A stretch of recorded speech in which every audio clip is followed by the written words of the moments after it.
Hey friends, today's video is going to be another foray into my videos combining tarot and movies. And today's video is on a movie that was made a little bit later than the ones I've already featured. And this was 1963 Alfred Hitchcock's The Birds. Now, I love this movie, and I can understand and probably agree with people who say this isn't the best Hitchcock film, but it's really captured my attention. Now, the first time I ever saw this film was on American television. It came out in '63, so I would have been much too small to go to a movie theater. Plus, I don't remember seeing it in a movie theater, but I do remember sitting in my parents' living room watching it, and I understand that the film was shown on national American television for the first time in 1968, so I was 10 years old. Now, I remember two scenes distinctly, and I'll tell you which ones they were as we get to those parts in the film. Now, this video will probably be a long one because I go through the entire film and I touch all the plot points. And so if you don't want to have the film ruined for you, if you've never seen the film before, stop this video, go watch the film and come back to this. And then, you'll have more, you'll have more of a surprise, or you'll have more of a, I don't know what the word is, but I won't spoil the film for you. Now, if you haven't seen the film and you're willing to let me explain the plot points to you and you don't mind me ruining the suspense or whatever, then go ahead and watch it. Now, as I mentioned, this film came out in 1963. It was directed by Alfred Hitchcock, and it had some really big stars. Now, Tippi Hedren, who is the woman who was the film was sort of seen from her eyes, I guess. She was actually brand new. She had been a fashion model, and you can tell because she's just stunning in this film, and she wears clothes like a model. And so she wasn't a well-known actress, actually. I think this was her first film, as a matter of fact. And Rod Taylor, who I'm not sure how many films he had done prior to this film. Some of you fellas may recognize him from The Time Machine. I do remember going to matinee theater and seeing him in movies like with Doris Day, like The Glass Bottom Boat and silly movies like that. And I think he was my first movie star crush. So I saw him in the 60s in like silly movies, right? This is like, and I probably wanted to see this movie because I had a crush on him. And had, of course, the great Jessica Tandy had a role in this. She was Rod Taylor's mother in the film.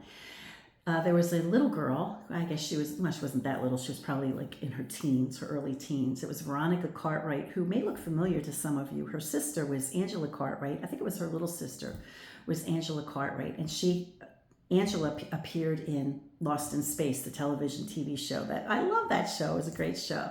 But Veronica, who bears a striking resemblance to her younger sister, was in this film. She was, I'll describe who the characters are. So I think those are the primary characters. I took notes. So I'll be referring to my notes because I don't want to miss anything that's important. And I'll also be discussing behind the scenes kind of information and, just my own impressions of the film. And then after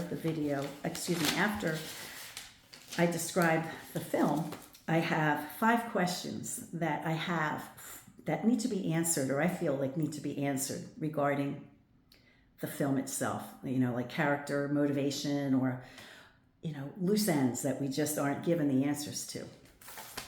Okay, so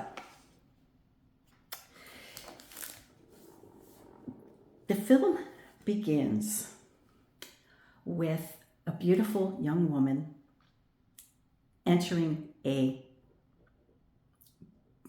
pet shop. Now, for those of you who are Hitchcock fans and you want to know when he appears in the film, he appears in the opening scene. So this beautiful young woman, Tippi Hedren, her name in the film is Melanie, which coincidentally, is the name of her daughter, who she already had when she did the film. So she did not name Melanie, her daughter, after her character. The little girl was already, little girl, she's older than me, but her daughter, Melanie, was already like 6 years old when she did this film. So Melanie enters the bird shop at the beginning of the scene, and Hitchcock comes out of the bird shop at the same time as they simultaneously, she enters, he exits with a pair of dogs or something like that. So that's where Hitchcock appears.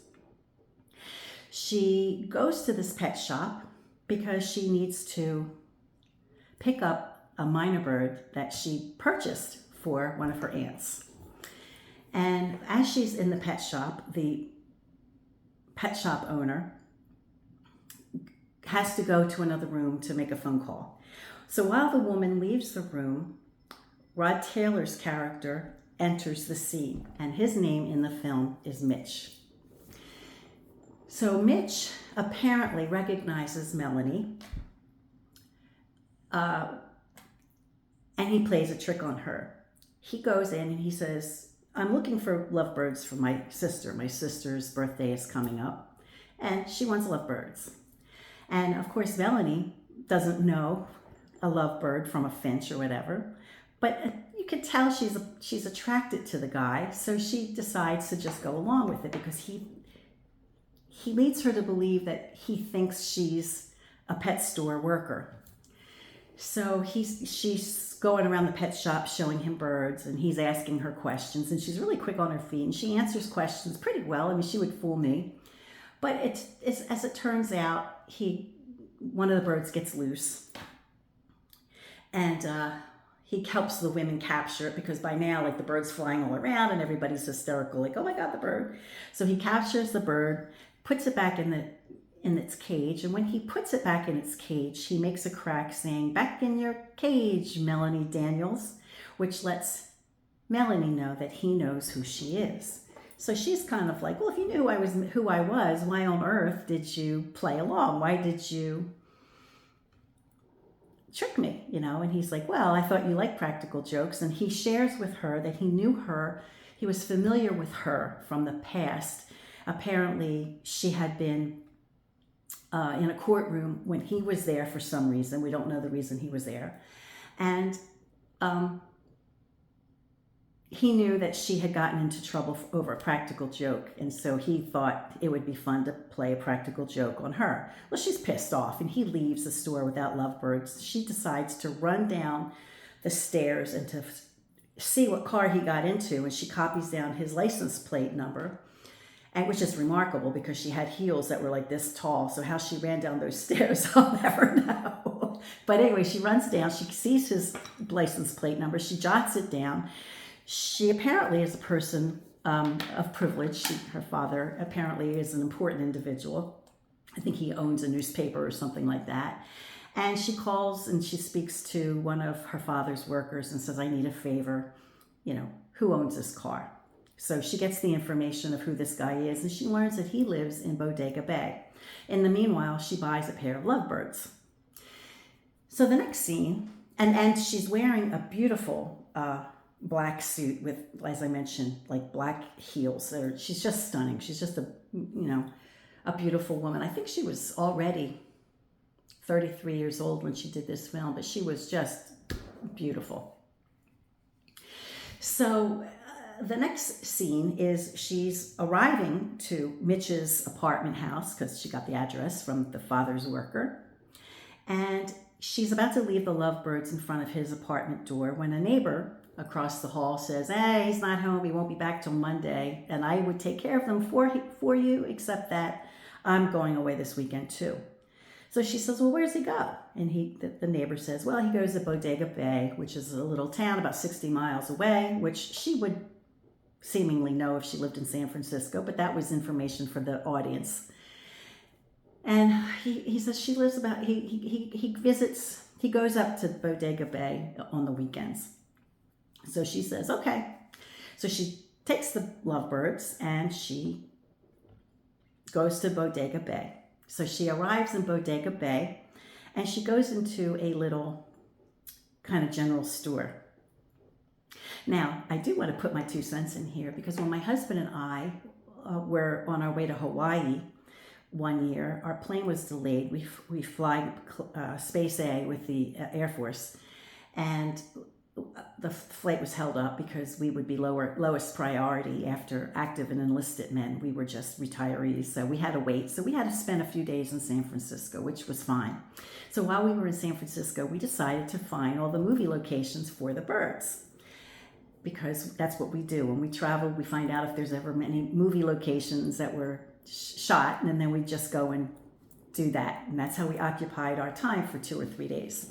So we find Bodega Bay. Now, the movie magic occurs because Bodega Bay is represented in this film as two locations. One, which is Bodega Bay, and the other one, which is a town I think it's called Bodega, but it's not by the bay. It's just a separate little town by itself. And movie magic with Hitchcock makes it look like the town of Bodega and Bodega Bay are one town, but they're not really. They're 2 separate towns. But movie magic makes it look like they're all one town. So she goes to Bodega Bay. She goes to the general store, which we ate lunch in. We ate lunch there once.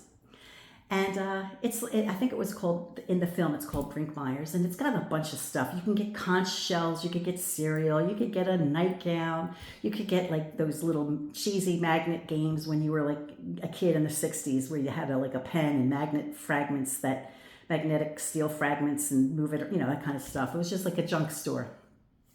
So she goes to this store and she says, I'm looking for a guy named Mitch Brenner. Do you know where he lives? Now, in the film, I think his name is either Brennan or Brenner, because throughout the film, it's kind of hard to hear if they're saying Brenner or Brennan, so I'm not sure which their last name is. But she asks the shop owner, do you know where Mitch Brenner lives? And the guy says, yeah, look out the window, and you see that little house, you see that house, that farm that's across the bay, blah, blah, blah. Well, that's where they live. So she says, okay, thanks. How do I get there? And I don't want to take the road because I don't want them to see me approaching by car, but is there a slick way I can get there? And he says, yeah, just take a boat across the bay and you'll get there. So she says, great. Since she bought the lovebirds that Mitch had told her he was getting for his little sister, she says, what's the little sister's name? And the guy says, Alice. Another worker in the shop says, no, it's Lois. So she's like, well, I need to know the little girl's name because I'm giving this to her as a gift and I want to know her name. So the shop clerk says, well, if you go to the school, and I guess he gives her, directions to get to the school. Right next to the schoolhouse is the school teacher, and she has Alice or Lois or whatever her name is. She's her teacher. So if you ask her, she'll definitely know what the little girl's name is, but you're wasting your time because her name is Alice. So Melanie goes to the school teacher's house, who is the beautiful Suzanne Plachette, who I forgot to mention her when I was saying who was in the film. And Suzanne Plachette was just gorgeous. Some of you may remember her from the original Bob Newhart show. And if you have ever seen the second Bob Newhart show that he had, whereby he was an innkeeper, the final scene, the last scene of the last episode of that show, I forget what the name of the show was, she wakes up in his bed, and it's like a reference clearly to the first Bob Newhart show that they did, and they wake up in bed together, and he says, Emily, you wouldn't believe the dream I had. So that was like the best ending of any that was the best ending of any show I think ever. But anyway, Suzanne Plachette was very young here, and she was just a beautiful woman. So anyway, Melanie goes to Suzanne Plachette's house, Annie's house, and says, what's the little Brenner girl's name? And Annie says, Kathy. So she's like, oh, well, the guys at the store told me it was either Alice or Lois. And then, Annie's like, well, that explains why we never get our mail, So they have like a cute little moment. And I guess Annie's a little curious, like, why do you want to go to the Brennan house? And she doesn't ask her that directly, but she starts putting pieces together. So she knows she met Mitch. She knows that Melanie met Mitch She knows that the lovebirds are for the little sister, and she kind of suspects to some degree that Melanie is probably going to go to the Brennan house in order to hook up with Mitch in some way. Now, when I use the term hook up, I don't mean it in the way that young people mean it. I mean it like meet up with kind of thing. So now Melanie knows the name of the little girl. She takes the lovebirds, takes off from Annie's house, gets on her boat, takes the boat across the bay, and in the meanwhile, she takes the boat across the bay. She sees that Mitch and Mitch's mother are, I guess, talking in the driveway. Mitch's mother takes off and Mitch goes into the garage. So when Mitch goes into the garage, Melanie takes that opportunity to get out of the boat, run into their house, put the lovebirds in their living room with an envelope addressed to Kathy, and then she takes off and she goes and she hides in the boat, waiting for Mitch to leave the garage and to see the lovebirds. So Mitch eventually comes out of the garage, goes in the house, sees the lovebirds, realizes that somebody was in their house, comes out, looks around, doesn't see anybody. He spots somebody in a boat, which of course is Melanie, and he runs in, he gets his binoculars to see her. Of course, once he starts to get his binoculars, she pulls the thing for the boat, the motorboat, to get going, but she can't pull it in time, and it gives him just enough time to see who it is that's in the boat. So he realizes it was Melanie Daniels, who was the woman he played a trick on at the pet store. So she takes off in the opposite direction to go back to return her boat. He gets in his car and he drives, along the bay shore, and they hook up, at the same exact time. But right before she gets out of the boat, a seagull comes and pecks her in the head. Now, when my husband and I went to Bodega Bay, we went to all the locations, as I mentioned, and the location where they are right now, they had a restaurant called The Tide. So we ate lunch there too. It's still there. At any rate, so a bird pecks her in the head, and there were when we were there was a shitload of birds. There was birds everywhere, seagulls, and it was creepy because I was like, oh my God, this is where, it's, but it makes sense that a film would be shot in a place where there's a lot of birds, just a whole lot of birds. So he sees that she gets pecked in the head, and of course he's sympathetic, and he helps her out of the boat, and he takes her into the restaurant, and he dabs her head with some peroxide, which I'm sure most restaurants wouldn't let a person be treated, at a table with people who are dining, but that's a plot hole. It, would probably never happen in real life. So he doctors her head at the table, and she finds out, in the course of conversation, that he's an attorney. So she says, that's how you saw me. You saw me as you were an attorney in a courthouse. And so she finds out a little bit about him. Now in the meanwhile, his mother pops into the store and she says, you weren't supposed to come out this way. What are you doing here? I saw your car in the parking lot. And he says, well, Melanie Daniels was kind enough to bring a gift for Kathy. And that's how I met this woman. And, she got struck in the head by a seagull. And he introduces the two women. And the mother is played by Jessica Tandy, who in her day was also a beauty. She was a beautiful woman. She really was. And, at 54, at the time this film was made, she was still a nice looking woman, but of course she was made to look matronly. But if you'd have seen her on the red carpet in 1963 at age 54, she still would have been a beauty, So anyway, so there's some looks from Lydia. So you kind of know that Lydia is not too, she kind of has her reservations about this woman that, her son is now interested in, apparently. Now, before I get too far involved in the film, I want to describe that the outfit that she's wearing at this stage, she now has on a not quite mint green suit, but it's a beautiful suit, impeccably tailored.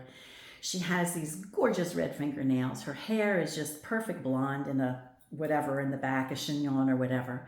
And she's wearing top shoes again with heels, and a very elegant scarf, and some kind of coat. Now, I've never, some kind of maybe mink or fox or sable coat. I'm not savvy enough to know which type it was, but you could, whichever of those three coats are the most expensive, that's the coat she was wearing. It's just this beautiful and elegant type of fur coat.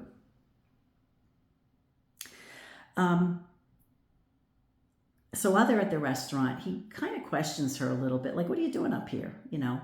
And she tells him, well, I was coming up anyway, and I figured why not bring the birds for your little sister, right? And he was like, well, why were you coming up here if you weren't coming up for me? And she says, well, I'm friends with Annie, the school teacher. So he's like, huh, how do you know Annie? And she says, well, I went to college with her. I knew Annie from school. And he was like, okay, well, why don't you come over for dinner in thanks for bringing my sister the birds? So, of course, she doesn't really know Annie. She just met her to find out the little girl's name. So she has to do some fancy footwork, and he insists that she come to dinner. And so she decides, okay, I'll come to dinner. But because it'll end up being late, she needs a place to spend the night. So she goes back to Annie's house and says, I need a place to stay. I see you have a room for let in the window. Can I just stay here overnight? And Annie is agreeable, and Annie lets her spend the night. So she has a place to go after dinner. So she goes to the Brennan's house for dinner. And it's interesting because at dinner, when they have conversation, actually we don't see the actual meal, but like after dinner when the mother's cleaning up and Melanie's talking to the little sister, it becomes a few things become evident. One, in conversation we learn that Mitch is actually a defense attorney who is the one, he had a problem with Melanie pulling a prank because he doesn't like lawbreakers, but he's a defense attorney. So he defends, as it turns out, murderers. He defends murderers. So I don't understand why he would have an intolerance for Melanie getting arrested for something trivial when he defends murderers. You know, it doesn't make any sense. But I think the interesting point of that is that he keeps people from going behind bars. And I'm not sure, but the movie plot seems to be paralleling the idea of lovebirds being behind bars. And we also learn, aside from the fact that Mitch is a defense attorney, that their farm chickens, they live on a farm, suddenly decided not to eat. You know, they've always had really great appetites, but suddenly these birds refuse to eat their feed. And in conversation with the shop who sold her the bird feed, she learns that another farmer's chickens refused to eat their feed too, but they were two different brands. So there's something weird going on with the chickens who now refuse to eat. So after dinner, she goes back to Annie's house, but before, you know, he sees her to her car. And before she takes off for Annie's house, he's a real jerk. He really speaks to her in a way that really shows that he's a AH, you know. You know, he gives her a really hard time about the pranks she pulled when she was in Rome. And, you know, he kind of sees her as a fun kind of girl, you know, and, you know, he kind of just wants to have, it seems apparent to me at least that he's interested in her because he thinks he can have a good time. And so he's trying to like get out of her if she's up for a good time, you know, and she's like, see ya, you know, I'm not interested in that, you know, I have no interest in you, you're a jerk. So she takes off, she goes to Annie's house. She's not in a really good mood. I think it's at that point when Annie and Melanie have conversation that we come to, at that stage, we come to learn that Annie only moved to Bodega Bay after she met Mitch, and they had a relationship, and she fell in love with Mitch, but Lydia, the mother, Jessica Tandy, drove a wedge between them, and so she, you know, the relationship ended. And then after the relationship ended, Annie actually moved to Bodega Bay to be near Mitch because she still carried a torch for him. So after we learn a little bit of Annie and Mitch's background story, and that they had a thing and that Lydia put an end to it, the phone rings. Of course, it's Mitch. Annie answers the phone because it's her house, but hands the phone over to Melanie. And there's a couple of scenes which are really well done, because during the time that Melanie is talking to Mitch, the camera focuses on Annie. So you can see that the entire time that Melanie is talking on the phone to Mitch, you could see the expression on Annie's face and her manner, that you could tell it's like having a dagger stuck in her heart, that Mitch is calling her house, but he's calling to speak to Melanie. So he apologizes for being a jerk, because he was a total jerk. And he asks her, look, my sister really wants you to come to this birthday party tomorrow. Why don't you come? Because now he's interested in her for legitimate reasons. And so she says, okay, I'll go. Then after that, it was during that visit, I'm not sure if it was after the phone call or before the phone call, Annie explains how Lydia put a wedge, I think I already explained that, put a wedge between the two of them.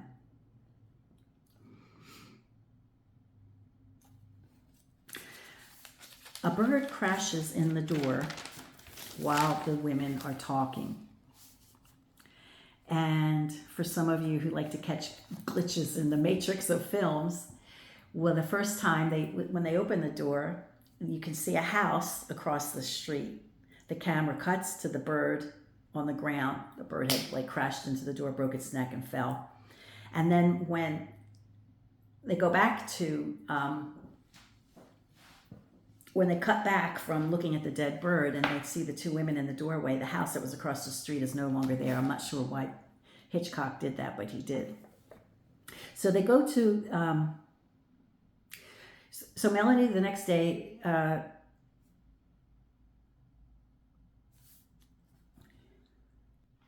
getting a little confused, which is why I took notes. So at the child's birthday party, we learn a little bit of a background about what Melanie was doing in Rome, and she was running with a wild crowd, and she tells this to Mitch privately, apart from the partygoers.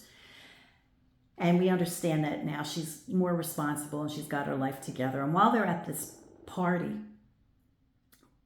and the children are playing like pin the tail on a donkey or something like that, the birds come down, swoop down, and start attacking the children. So the birds attack the children, attack all of them. It was definitely clearly an attack on the kids. So they gather up all the children, and he says to Melanie, spend the night. I don't want you driving tonight, or something like that. And so she spends the night. The sheriff arrives. I think after dinner that night, the birds attack again. They come in through the fireplace, and the birds attack in their living room and stuff like that. So they call the sheriff, and the sheriff comes, and they say to the sheriff, these birds attacked us in our home. There's dead birds all over the living room. There's, everywhere there's dead birds. And then they say, and during the child's birthday party, birds attacked the kids. So the sheriff kind of doesn't believe them. Kind of says, you must have been doing something that attracted the birds' attention or scared the birds. Now, one thing I want to mention is that she ends up spending a couple of nights over. She spent at least one night over with Annie, and now she spends a second night over after the bird attack at Mitch's house after the party. She spends another night there. So there's at least 3 days and nights that she spends at with Mitch, away from her home in San Francisco. And she has, of course, the same suit the whole time. She doesn't change her suit. No one says, hey, Jessica Tandy's, the mother, is probably her size. Jessica Tandy was no slouch. She was a beautiful woman, very petite, nice shape. She probably had clothes that would have fit Melanie. So Melanie could have worn somebody else's clothes, or she could have gone and bought clothes. but she just wears the same outfit for 3 days, and she looks. I wish I could look so good in the same outfit for 3 days. And of course, her nails were impeccable. Not a scratch on those nails, not a chip on those nails. And of course, it was in the days before like gel kind of nails and stuff like that. I mean, they were perfectly manicured for 3 days. That was unheard of. I'm fascinated by her nails. All I ever really do is like look at her nails and her fashion, because she just looks so stunning after 3 lousy days. But at any rate, so the next, because she spent that night, the next morning, Lydia goes to the other farmer's house who had a problem with bird feed, because his birds were not eating, his chickens were not eating their feed either.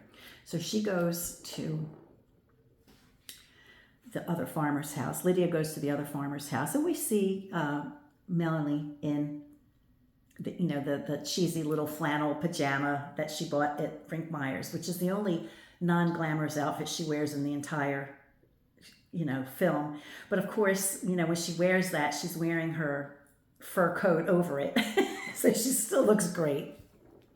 So Lydia goes over to the other farmer's house to ask him about his chickens. And when she gets there, the farmer's worker says, "Oh, he's in the house. He hasn't been up yet. He's in the house still." So she says, "Okay." So she goes in his house looking for him. Like, I forget what his name was. And she's like, "Hey, where are you?" And she goes through his house, and she starts seeing evidence that there was birds there, because there's broken dishes, there's like a dead bird laying someplace. And she kind of goes into his bedroom, and you see dead birds like stuck through the window, and then she sees his dead body, which is the one scene I recall as a kid. And of course, when first she sees his feet, and then when the camera takes up to his body, you see his head against a wall. He's like slouched against the wall, and you see that the birds pecked his eyes out. So there's just this very dramatic scene that you don't expect to see.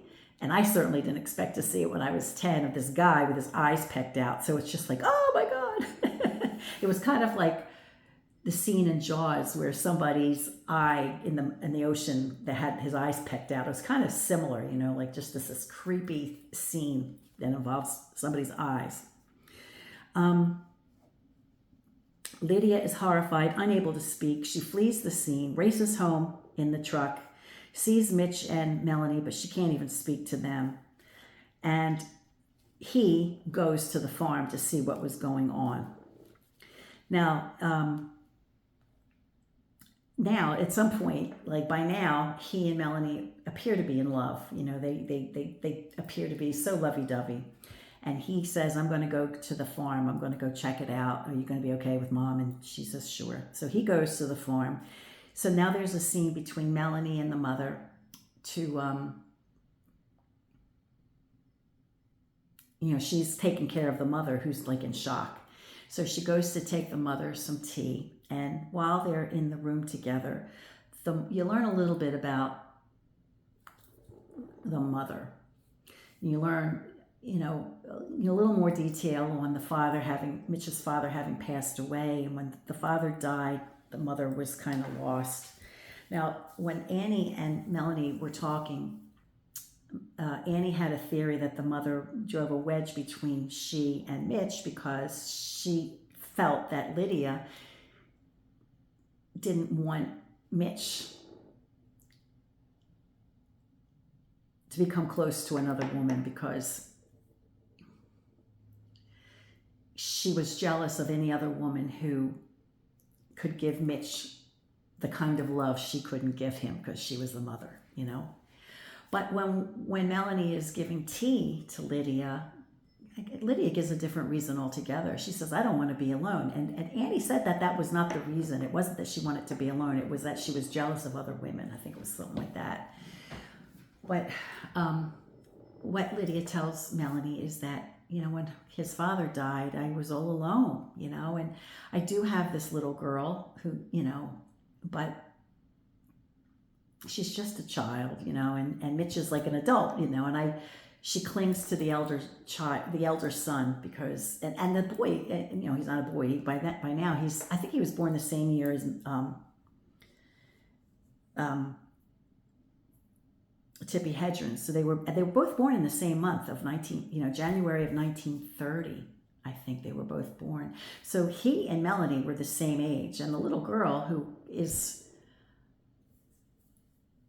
a little bit older than me, she's a few years older than me. So there was a big age difference between Mitch and his little sister, like 20 years, 19 or 20 years. But it's a stretch, but I guess, she could have been a late in life child born to the couple, So, but there is a big stretch of time between Mitch and the little girl by probably 19 years.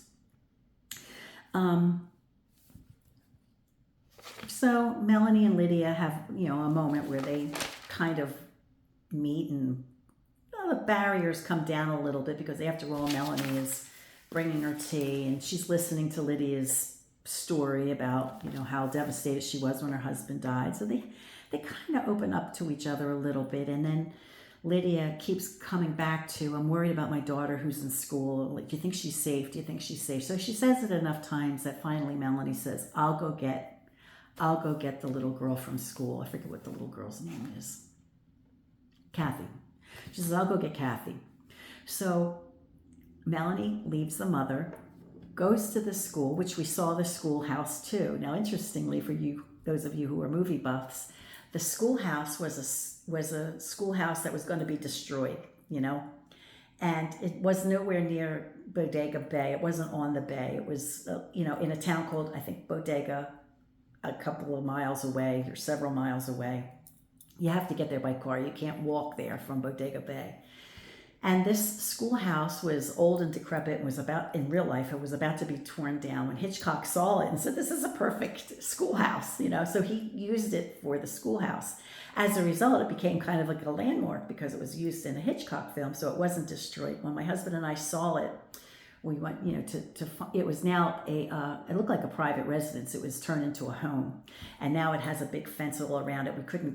We couldn't walk up the steps or anything because it was like blocked off with a fence. And it must be very annoying for the homeowners now to have people like my husband and I show up and take pictures of the house. But hey, you live in a national landmark. I mean, what do you expect? Anyway, so Melanie goes to the schoolhouse, goes into the building, which it's funny because it seems like Annie's classroom is the only classroom that's taking place in this whole school. And like all the children in the schoolhouse are the only all the children in Annie's class are the only kids who go to this school, which is kind of funny. But at any rate, that's neither here nor the willing suspension of disbelief. It's like the only classroom in this school. So Melanie tries to get Annie's attention to say, I need your attention, and I want to take Kathy out of school, take her home.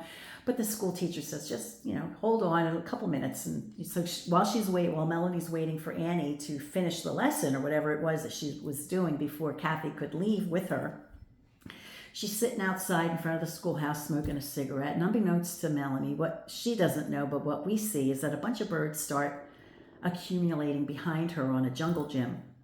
And at some point she notices one of the birds and she turns around and she looks, and then we see like hundreds of birds on this jungle gym. So then she realizes, oh man, we're in trouble. So she gets up and she rushes into the schoolhouse, and she tells Annie, shut the door, look out the window. And Annie looks out the window again as she sees all the birds. And of course she was at the birthday party where the birds attacked, so she's in on the fact that the birds are attacking. So the two women inexplicably decide not to let the kids stay in the schoolhouse, at least they were in a building. And although the building had a lot of windows, there must have been a closet or something or a hallway that didn't have windows where they could have let this ride out where the kids could stay. But inexplicably, they decide to take the kids out where the birds were and to have them run down the street. We don't really know where they were taking them, but the kids leave the schoolhouse with the two women and they run down the street I don't know why that made sense to anybody. And of course, all the birds attack. So all the birds attack the children again in the street.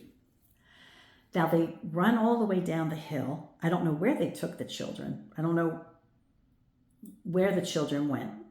But the next scene is like Melanie in the Tides restaurant where she had gone the first time when the gull bit her in the head, and where she met Lydia for the first time. So she ends up in the Tides restaurant. Annie's not with her. Kathy's not with her. She went to the schoolhouse to get Kathy, but Kathy's not with her. And she's making phone calls. She's trying to call her father to say we were attacked by birds. While she's in the restaurant, people in the restaurant are getting kind of freaked out hearing her story.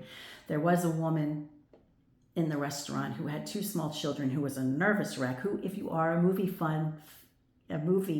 fanatic, you may remember this particular woman years later in the film Jaws. Her little boy was the one that was attacked by the shark. So, this is like 10, 15 years later that she's a character in Jaws, but she was also in this film. So this woman is a nervous wreck. She's like, you're freaking me out. My children are scared. So some of the people in the restaurant are listening and believe what Melanie's saying, but others don't believe her. Namely, a woman who ends up being like an ornithologist, and she's like a bird expert. And she says, no, this is not possible. Birds don't do this. This is not even a possibility. And Melanie's going, I don't care what you're saying is a possibility. This is what happened. In the meanwhile, Mitch shows up at Tides restaurant, sees Melanie, says, where's Kathy? And she says, she's safe. She's with Annie. Now, this is like the willing suspension of disbelief. If Annie and she ran down the street with all the children away from Annie's house and away from the school, how did Annie and the little girl end up back in the house? Because they'd have to come all the way back up where the birds were to get back in that house. It doesn't make any sense. But at any rate, Annie and the little girl are in Annie's house, which was next to the school, which was where they escaped from in the first place. Why she just didn't take all the kids to her house, I'll never know. But at any rate. So while they're at the restaurant, and Mitch and she are telling everybody what happened. So, like I mentioned, some of the people believed them, some of the people didn't. There's another attack by the birds in the parking lot, and there's a huge fire that happens as a result. So there's this big event, including birds that are like attacking everybody who's in the parking lot, and it's a very dramatic scene. So, of course, the Melanie character has to leave the restaurant where she was perfectly safe to go hide in a telephone booth, which is all glass, and where all the birds are attacking. It made sense to the director to have her go into this telephone booth so she could be attacked by all these birds, from outside. Mitch sees her in the telephone booth, brings her back in. I guess that happened before he comes back to the restaurant. He sees her and he grabs her and he takes her back into the restaurant, and they see everybody huddled in the perfectly safe spot where she should have been anyway with them. But they're in a hallway and they're all clustered together, and they look at her, and they believe and understand that the birds, what she's saying about the birds is true, but now they blame her and they say, who are you? What are you? The woman with the kids who was in Jaws. Who are you? What are you? You're evil. The birds are because of you. You brought these birds, So there's that sense of it's Melanie's fault. Melanie brought the birds, right? Now, at this stage, I pause because I'm always looking at films with a critical eye, even though and it's because it's fun for me to do that after I've seen the film a dozen times. It's fun for me to look at it with a critical eye and see all the things that I overlooked that are ridiculous. So one of the things that we overlook that's ridiculous is that they're blaming her, Melanie, for causing all this, because you would think because she brought the caged birds to this town. But really, she only bought the caged birds because Mitch was looking for birds for his sister. She wasn't going to buy lovebirds for his sister until she met him, you know.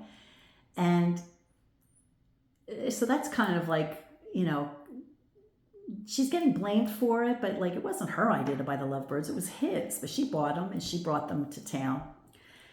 I don't even know if the townsfolk even knew that she bought the caged birds into town, but they just seemed like, hey, all this started once you got to town. And once you got to town, all hell broke loose with these damn birds.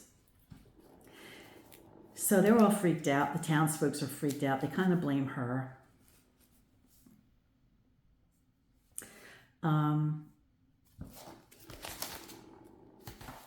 Sorry.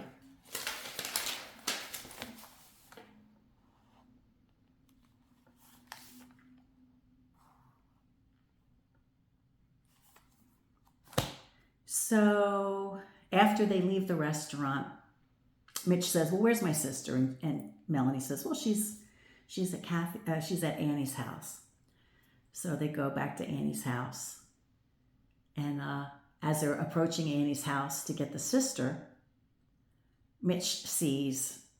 This is the second scene that I remember from when I was 10 years old. Mitch sees Annie dead on the ground. And when the camera focuses on Annie, he covers her eyes so we can't see it, but we kind of get the feeling that they poked her eyes out too, but they didn't show it, you know, but they see her body all twisted and contorted laying on the ground.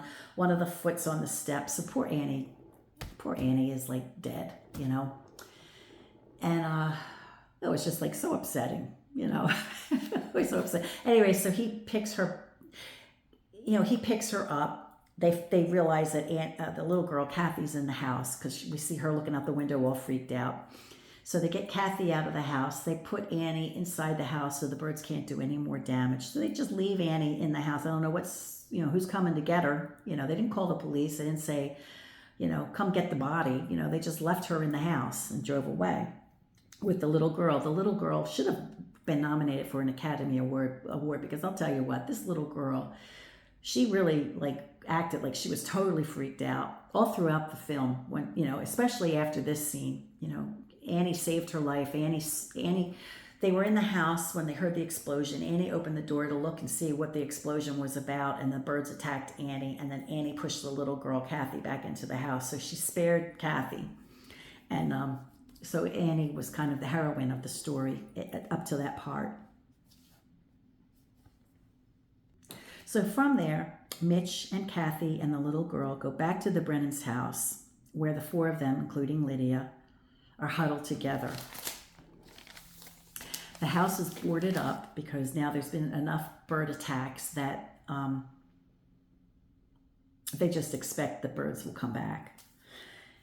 The birds do attack, but they are able to sit through that attack reasonably well since Mitch boarded up the entire house, or at least the downstairs where they were. And a couple birds came in, but, you know, Mitch was able to, you know, save the day and get rid of the birds. And it was a little bit of a bloody scene because Mitch was attacked by birds when he was trying to pull the shutters through a glass window and, you know, that kind of thing.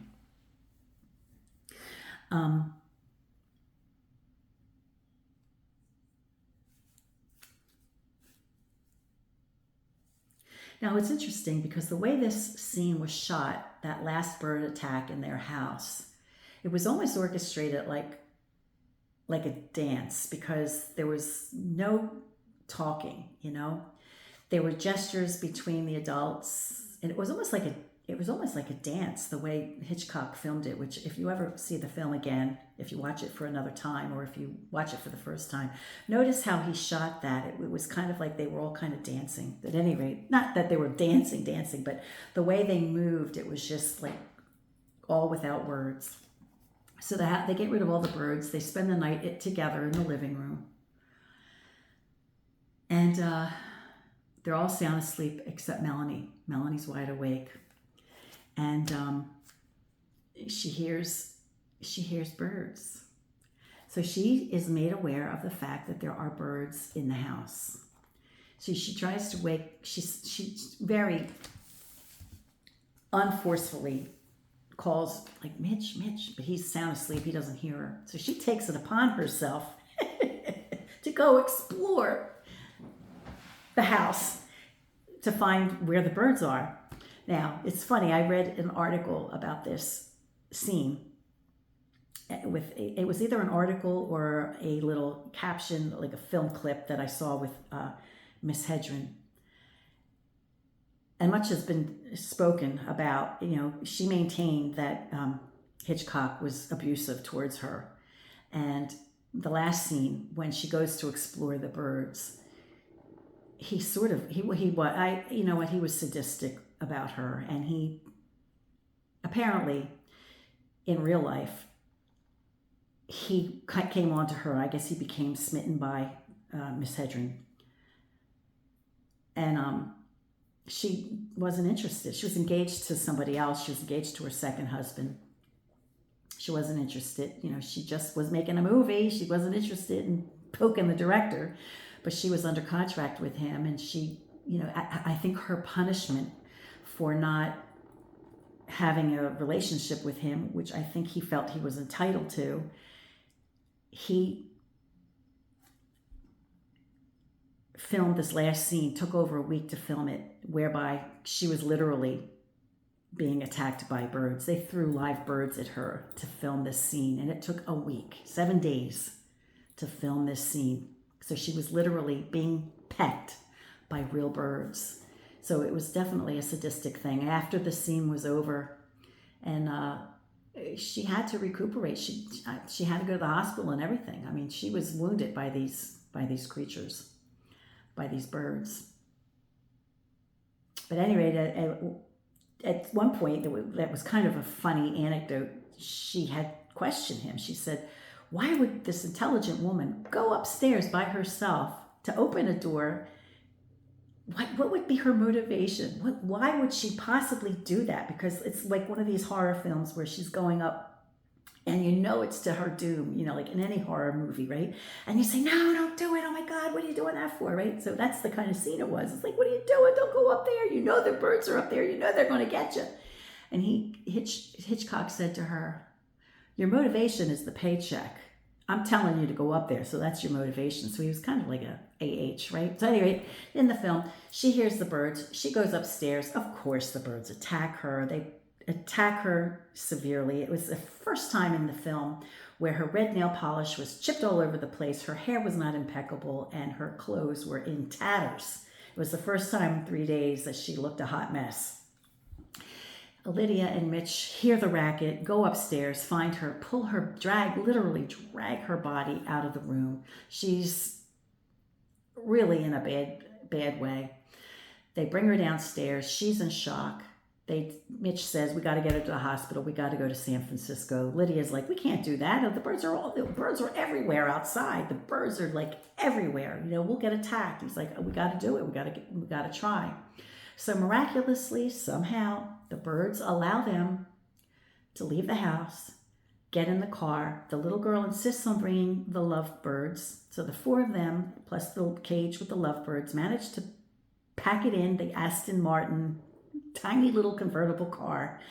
And the 4 of them drive off to San Francisco to get her to a hospital. And the birds let them go. So that's the film. That's the movie.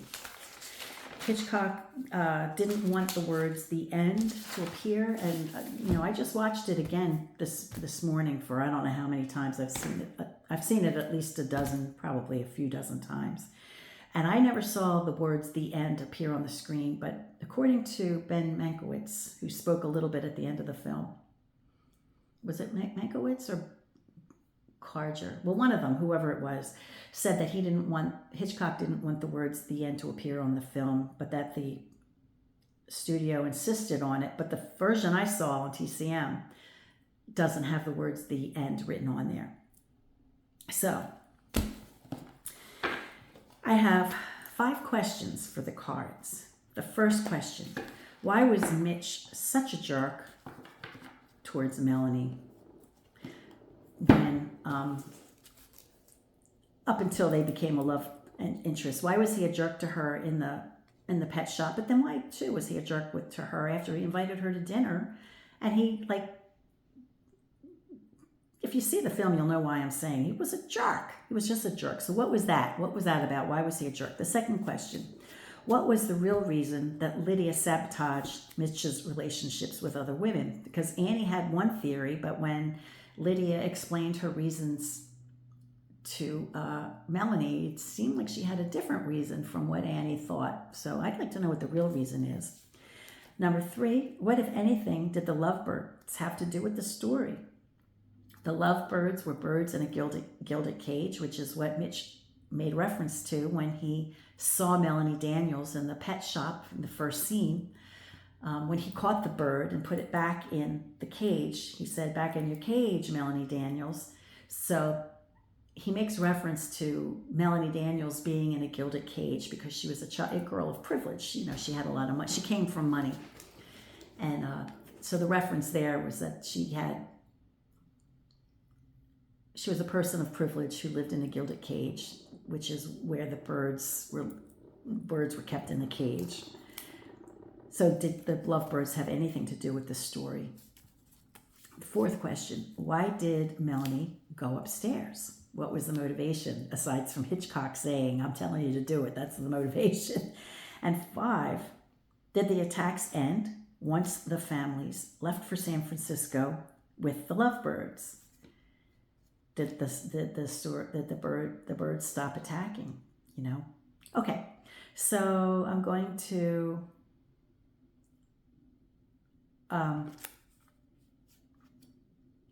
flip the camera, and I'm going to be using a deck called, I guess it's called Raven Tarot. It was sent to me from my stepson's wife. They live in Germany. She's German, and she knows I'm into tarot, so every now and then, as a gift, she'll send me tarot cards, and this one is Raven Tarot.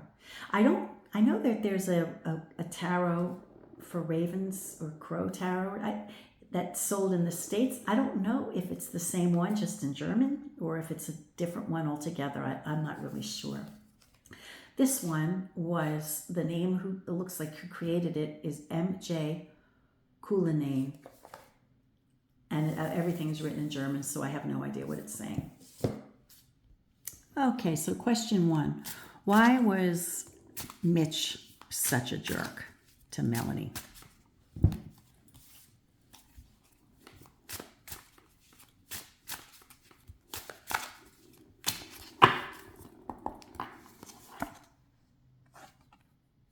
So I think this is the page, or the Valet of Cups. Immaturity, huh? Emotional immaturity. So this is the King of Swords. So he was in law, he was an attorney, he was a defense attorney. But he was showing a really immature side of himself, but while at the same time trying to impress upon her that he was a big shot. And this looks like, wow. Now this is a very well shuffled deck. So I got all cups. Oh no, this is a sword, excuse me. Okay, so 2 of cups. So he was trying to, oh no, this is 5, excuse me. This is 5 cups, not just 2.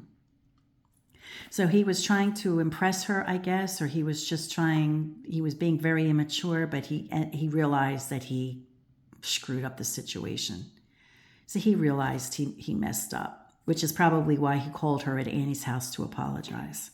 Because he was trying to be a big shot, maybe trying to impress her, but he was extremely immature about it. And then he realized at that stage that he kind of screwed up. Now, if we look at number 5 as the quintessential card, because if these are court cards, we wouldn't look at that. So we would look at number 5, and we would look. It would be like the priest. Okay, so I don't think we really needed to have a quint card to understand the motive. I think it was exactly what I described. But here again, the Pope being the quintessential card is just like the authority. So I think he was just trying to maybe impress her in being an authority. I think he was trying to impress her. But he was just too immature. So he was emotionally immature. Second question, what was the real reason Lydia sabotaged Mitch's relationships with women? She sabotaged Annie's relationship with Mitch, and most certainly she gave Melanie the cold shoulder. And I'm going to go off camera to finish shuffling. Okay, I went off camera to do that. If you recall, when you riffle shuffle cards, a deck, in order to fully riffle shuffle a 78 card deck, they suggest 10 and a half shuffles, which would of course be 11. Okay, so the question, what was the real reason Lydia sabotaged Mitch's relationship with other women? So we have, wow, she was keeping him a child. Wow, because it wasn't the first card of the other spread. There was an immature aspect of him. So this is the valet of swords, because this is a sword. So it looked like she was trying to keep him young, trying to keep him a child. And a 5 of batons. Yeah, she did. She threw a wrench in the works with other women. Let's see what the next card is. This looks like the 2 of batons. Almost like she wanted him for herself. That's interesting. So we wouldn't count this one. So we have a 5 and a 2. That would be the Chariot for the quint card. So that suggests transition and moving forward, but it seems like she was,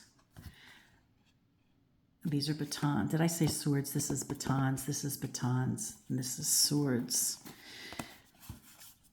And they're not, these suits are not at odds with one another. So they encourage one another, they support one another. So it seems like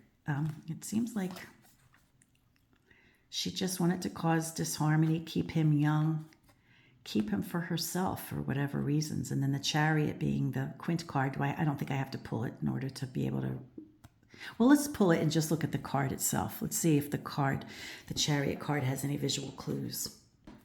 Okay, it's called Der Wagen or Der Wagen, like, the chariot, like it's a wagon.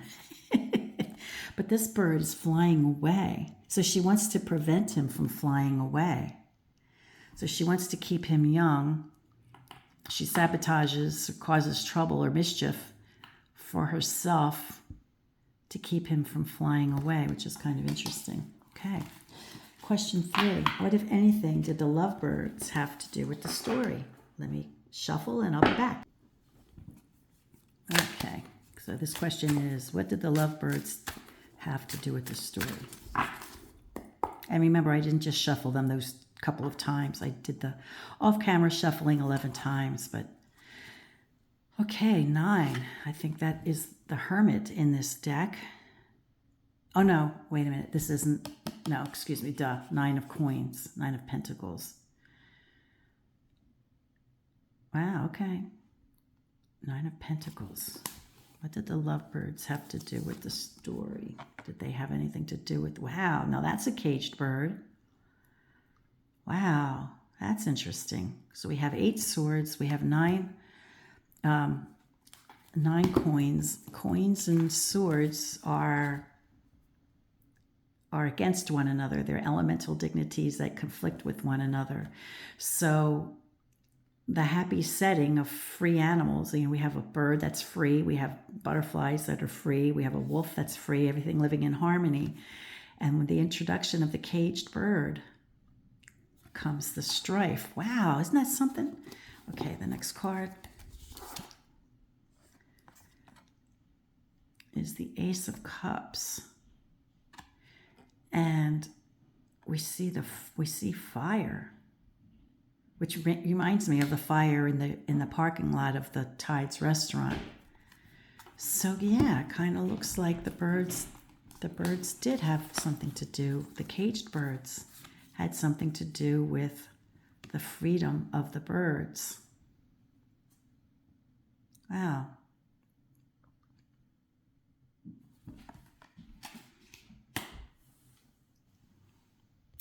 So I wonder if this was like bloodshed. So because, the caged birds disrupted the harmonious life of the birds, and as a result, there was bloodshed. Now I don't see blood here, but it kind of looks violent. I think it's probably a reference to like, it almost looks religious, like maybe it's some kind of a reference to a sacrament or something like that. But to me, in the context of the question referencing birds, right, it kind of looks like it's reminding me of a scene in the film where there was bloodshed, So yeah, okay. So we have 9 and 8, which would be 17, and 1, which would be 18. Did I get it right? 8 and 9, 17 and 1, 18, which would be the moon. Let's pull the moon and see what kind of context clues we get from it. Now look at this. In the moon card, we have a caged bird. This is why I love tarot, because it's so uncanny. And we could have maybe not pulled this card thinking like, well, we know what the moon card means. It means mystery. It means things that happen at night. It means nightmares, dreams. It means just something that happens in the evening. But when you pull the card of any particular deck, you can see that there might be other features that are exclusive to the deck that have nothing to do with how you might normally interpret a moon card or any other card. And in the context of the question, which has to do with caged birds, it's uncanny that there's a caged bird. So excuse me, what, if anything, did the lovebirds have to do with the story? Again, we're reminded that the mystery is brought on by caged birds. So here the birds are happy, nature is happy as it should be. A bird that is caged causes, there were 2 birds, causes disruption. And the nightmare, yes, resoundingly had to do with the birds being caged, and the other birds retaliated. So isn't that something? Okay, question 4. Why did Melanie go upstairs? What motivated her to do that besides Hitchcock telling her that he was paying her? Alrighty, couple of shuffles, so this is not a predetermined spread.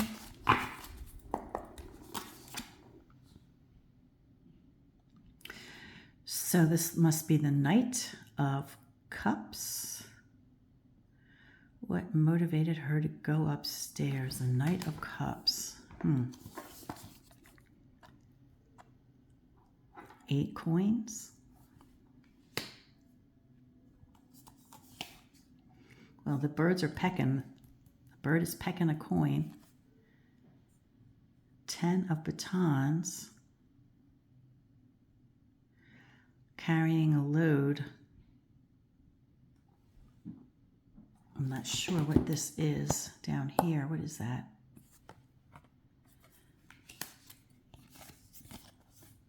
Oh, wow, the happy scene from the other. Oh, no, I'm sorry. There's 3 cards. So this one I think is a little harder for me to understand. That the quint card would be the moon, so I took the opportunity to pull that. And we recognize this from the last spread where we see a caged bird. And I think the conclusion we came to was that in the last question was the birds were attacking because of the caged bird. But now this is a different question, so we would read it maybe with a different context. Let's see. So we have an impulsive move. We have a Knight of Cups, right? So it was kind of like an impulsive decision on her part. 8 pentacles or 8 coins. Reading it to understand why she was motivated to go upstairs.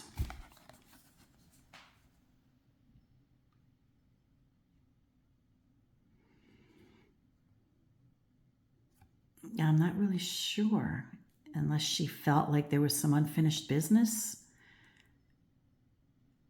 Maybe part of her recognized that, or maybe like a unconscious desire to finish some business? I don't know, with the birds.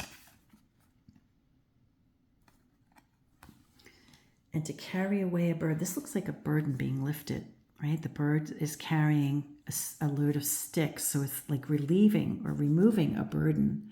I'm not really sure what that is. It looks like is that a dead bird? What is that? Under here. I'm not really sure I understand what that is. But maybe she felt there was some unfinished business on a subconscious level. And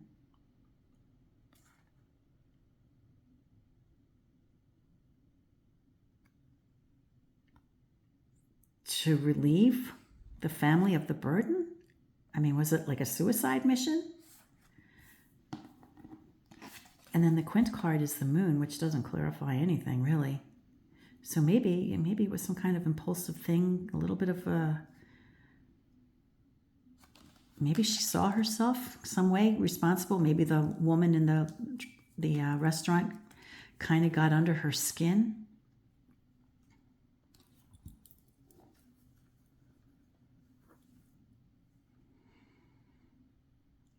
Face her, I don't know, face her fear, face her, I don't know. This one is kind of like, I'm not really sure I understand this one.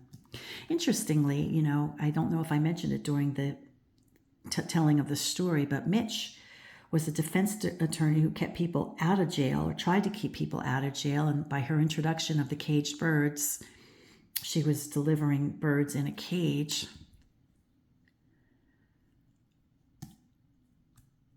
I don't know. If any of you can give me some insight on what you think this might mean in the context of the question, why did Melanie go upstairs? What would motivate her to do that besides Hitchcock telling her he was paying her and that's what he told her to do? So I guess just an impulsive move in order to tie up loose ends. Maybe she felt like she had to face them. Maybe that's it. Maybe she felt like she had to face them because maybe it got under her skin that she was the reason that they arrived when the woman attacked her in the restaurant saying, "You're evil, you did this." So maybe that's that. Okay, and the last question. Did the attacks end once the family left for San Francisco with the lovebirds? Alrighty. Did the attacks end once the family left for San Francisco with the lovebirds and they took Melanie Daniels with them? So we really are only looking for a yes or no answer, but we're going to lay 3 cards because I think we can get the answer or an understanding of how the story ends with the three cards.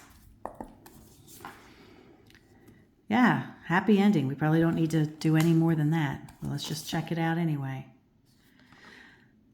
Okay, Cups and Swords. They neither hinder each other nor support one another, although the swords could agitate. The birds are throwing them out, I guess. And then we have the Ace of Coins. For a new beginning, we have 3 different suits, right? So it seems as though, yes, once they left, nature was restored to how it could have been, how it should have been, or how it was.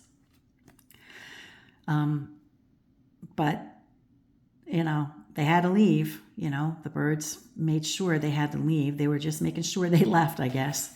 And then the Ace of Coins kind of suggests a new beginning. So we have a 1 and a 2, which is 3, and 10. Wow, 13. What does the Death card have to do with it?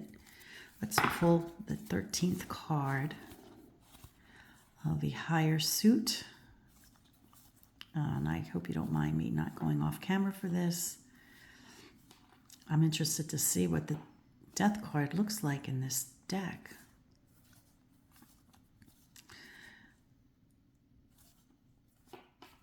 Well, of course, it's going to be the last card.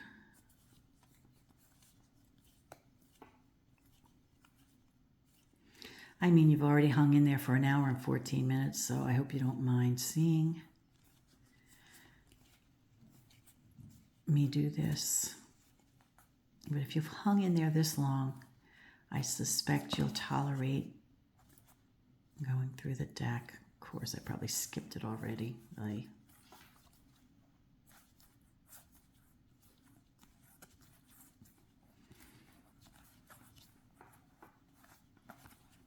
Oh, it's probably an unnamed card. Oh, there it is. Okay, death. Yeah, I guess so. The end, right? The end. The end was the end of it. So I hope you enjoyed this. I hope you enjoyed this session with movies and cards and trying to get some of the plot holes answered. And for those of you who celebrate Easter, I wish you a very happy Easter tomorrow. I'm having the crowd here. All my grandbabies will be here tomorrow, and my children and their spouses, and even my one brother will be here. So we're going to have a good time, and I hope you all have a good time too. Until next time, friends, peace, stay well, be kind, and do no harm. Enjoy the movie. Go, if you haven't seen the film, that'll be a fun thing to do, right? To watch the film with, the eyes of having seen some of the comments that I've made and some of the cards that I've pulled. I think it's an interesting movie. If you haven't given me a like or subscribe, please do that for me. Thank you.